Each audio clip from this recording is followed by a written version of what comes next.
Indeed, you can get a completely free legal consultation with an experienced attorney day or night, 7 days a week, even on nights and holidays by calling 1-800-400-5050 or visiting us at www.californialaw.com. There's no fee unless we win.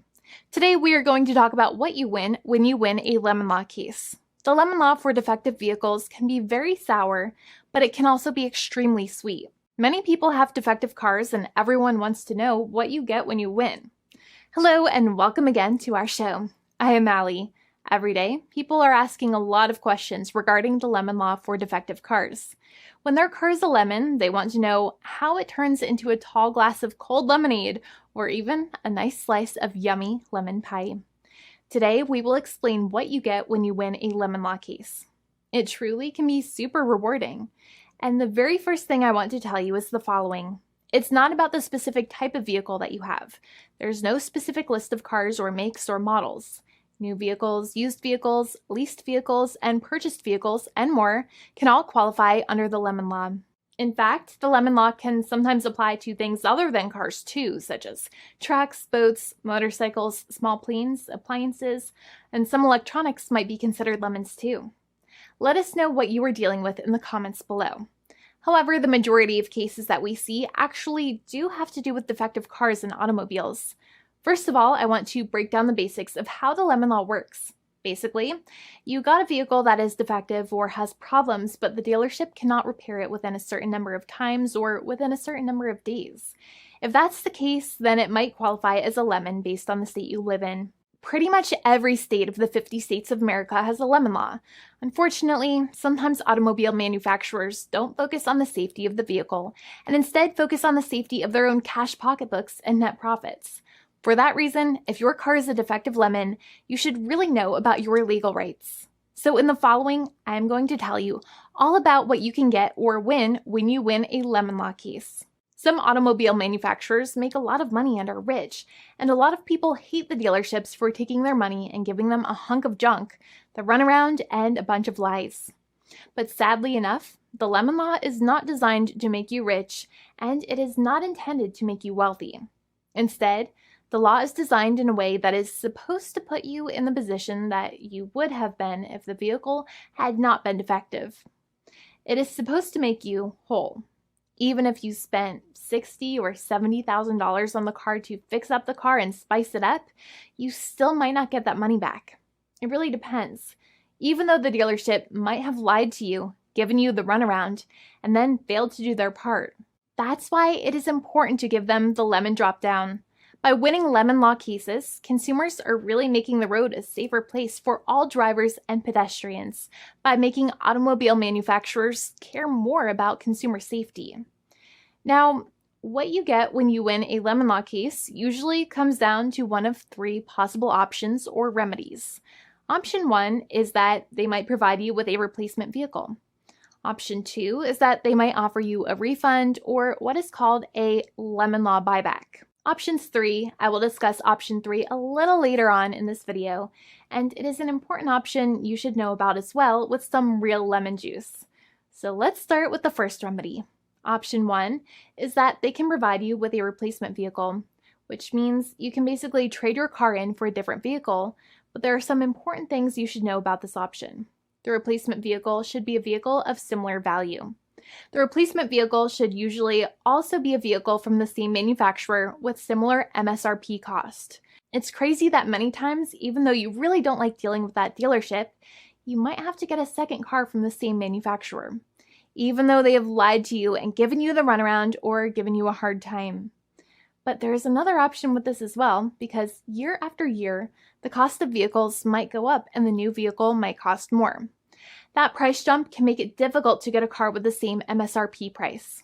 Even though your car was a lemon, you might still have to pay that extra cost for the new and now more expensive vehicle. Thankfully, there is option 2, which allows you to get a refund through a lemon law buyback. But one of the problems with a buyback is that sometimes you might have to have a trade-in vehicle, and you might have still been required to pay more money on that trade-in vehicle. And when you got your new car, the dealership might have rolled over the amount you still were supposed to pay on your previous vehicle into the calculation of your new vehicle. In other words, you might have been upside down on the finances of your new vehicle.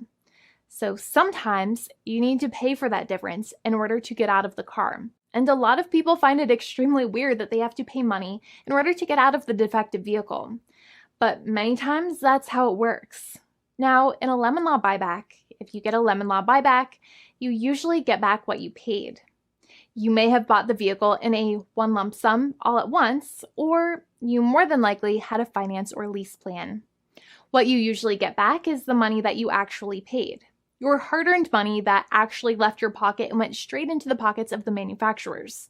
So think about it for a second and try to calculate about how much you paid. Think about the down payment and also add up all of the monthly payments that you have made for your car so far. It can add up to a lot of hard-earned money. In some cases, it can add up to $30,000 or more, but every case is different. Even though they accept that their vehicle is a lemon, many times the manufacturers still try to pinch pennies and also nickel and dime their customers. So they deduct certain fees during the negotiations, such as an offset for mileage for the portion of time that your vehicle did not have problems. Sometimes it is legal for manufacturers to deduct such things from the settlement you end up getting, but many times they may be doing so incorrectly or it might be taking away too much of your personal money. Having a powerful negotiator and experienced attorney by your side can be very helpful. In addition, most lawyers do not charge you out of your own pocket for their attorney's fees and court costs. Many attorneys only get paid if they win, and if they don't win, they just don't get paid anything. Lots of attorneys spend their own money on your case, and the attorney might never get the money back. But it may make sense for the lawyer to take that risk if you have a strong case. It reminds me of being a kid and selling lemonade and spending my piggy bank coins and quarters to make the lemonade, even though I was never sure if I would make my money back. But when I made amazing lemonade, everybody would want it. We would all be happier as a result. Option 3 is that sometimes a manufacturer might simply pay you a settlement in what is called a cash and keep procedure. That's when you keep the car, but you get paid some compensation for all of the headaches and defects the vehicle caused. Even if you don't have a clear lemon law case, the manufacturer might still make a good faith offer to settle the matter and get it off of their heads. In many situations, even though the settlement might be less than a full buyback of the vehicle, it might make sense for you to accept that offer depending on your goals. In addition, it's usually required that the problems happened while your car was under warranty or extended warranty. Even if you no longer have warranty, but your problems happened while your vehicle was under warranty, you might still have a case. However, without any warranty, you cannot have a lemon law case in most situations. However, you might still have some legal protections such as breach of contract, auto fraud, or something else. The founding attorney of the law firm, Jimmy and I, would love to speak to you. The consultation is completely free, and the team of lawyers can speak to you and review any documents you have for the vehicle, such as your vehicle purchase agreement and repair invoices. Call now for a completely complimentary and fully free consultation with an experienced lawyer. It's free to call 1-800-400-5050 day or night, 7 days a week, or visit us at www.californialaw.com. Lawyers are waiting to speak to you and encourage you to call. This video is not legal advice. I am not an attorney. I'm a paid spokesperson. Attorney Jimmy Hanai is a lawyer in the state of California and handles California lemon law cases. There are no guarantees. This legal advertisement is by lawyer Jimmy Hanai of CaliforniaLaw.com.